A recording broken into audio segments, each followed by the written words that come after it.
The difference between success and failures normally come down to these common mistakes.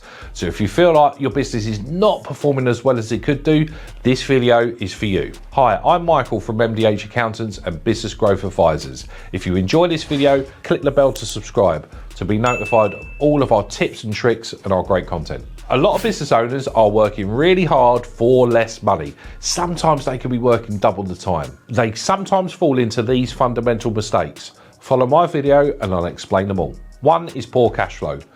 I'm a big fan in business of looking forward. When you look forward, you see opportunities. When you look forward, you see things.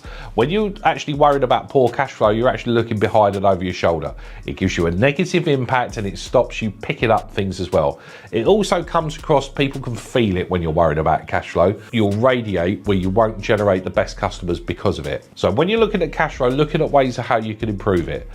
What things can you do better to improve the profitability and also unlock where money is tied up in your business instead of being in your bank account? Constantly in your overdraft. So if you're constantly in your overdraft, you are getting absolutely mugged for interest rates because you are going to be paying a colossal amount. So what would it take for you to get out of your overdraft so you're not right up against the wall?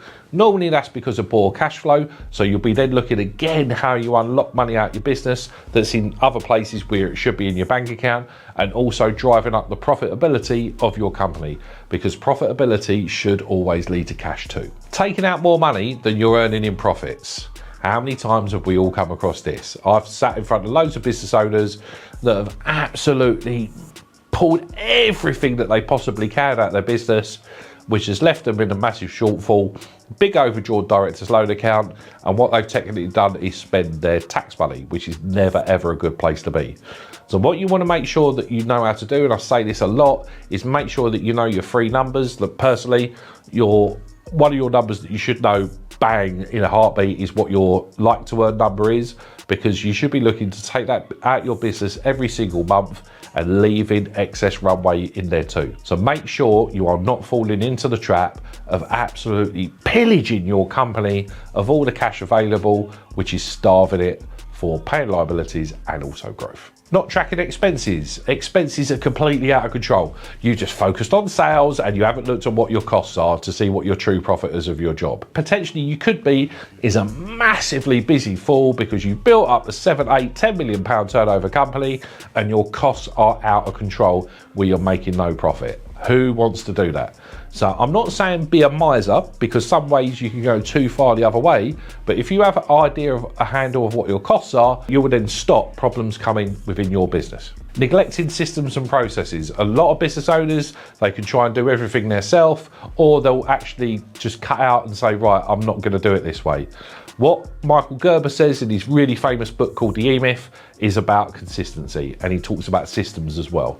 So the way that I've seen a lot of small businesses grow, including myself, is making sure you have systems and processing that are doing the job that you want every single time, either by a person or technology, so you are giving a consistent delivery of service every single time. Now, it's really common, especially in startup businesses, you're just looking for anyone that will say yes to pay you money, yeah?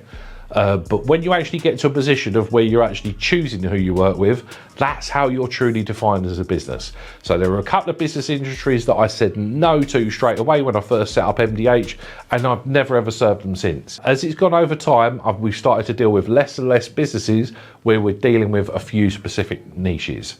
So make sure you are not saying yes to everyone, because what you want is to be really good at one thing, do it really well, so you are not making cock-ups where you're actually incurring more costs and also burning a load of time where you're learning something new rather than doing something that you're really good at and is easily repeatable.